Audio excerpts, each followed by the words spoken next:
So when it comes to the vehicle pursuit form, officers were doing the vehicle pursuit form that we had created just internally.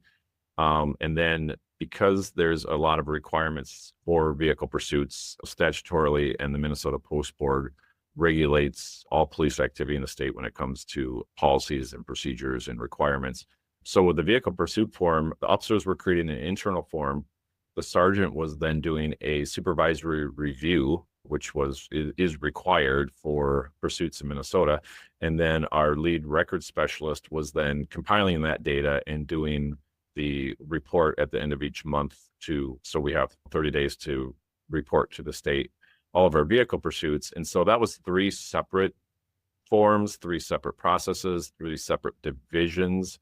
And so we were able to take all 3 of those, the vehicle pursuit internal report, the supervisor's review, which a lot of times was a memo to the commander or deputy chief saying, I've reviewed this pursuit, it's within policy.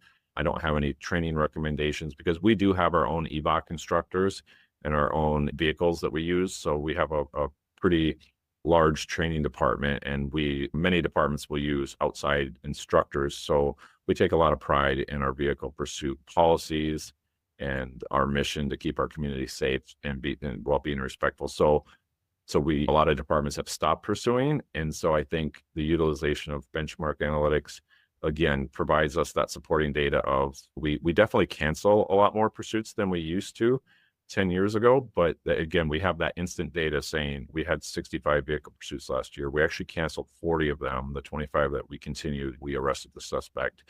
But we were able to combine the internal vehicle pursuit report, the supervisor's review, and the lead record specialist manually compiling that data at the end of the month. And we got everyone in the same room and said, okay, we are required to do certain reporting. We're required to review these pursuits, and then we're required to report this.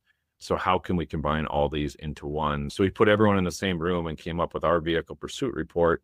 Then obviously anyone that's currently using benchmark analytics will understand this, that when that report's submitted, there's a review process. And so the workflow we have set up for that is it goes to the sergeant, and the sergeant is obviously able to then review and make sure that pursuit is within policy. And then we have that then go to the patrol commander and the deputy chief just for that secondary review. And then for that long-term big picture of, are we pursuing more or less than we used to? What are the reasons for the pursuit? How are these pursuits ending? And then we can look at that, because we do utilize PIT as well as TVI. We're also one of the few departments in the state that has mobile spike. And so again, I definitely think that the utilization of this form helps us to continue to support our mission that we respect our community and we're going to protect our community. And so when a lot of agencies are no longer pursuing, I think this allows us to continue to engage in those pursuits when necessary, definitely cancel more than we have in the past, but yet still maintain that ability to go to pursue these suspects who have committed serious or violent crimes, and still do that within the framework of the Minnesota Post Board and the required pursuit policy, the mandated policy that we have to be the same or substantially similar. So compiling all that into one form with the review process allows us to continue to do that.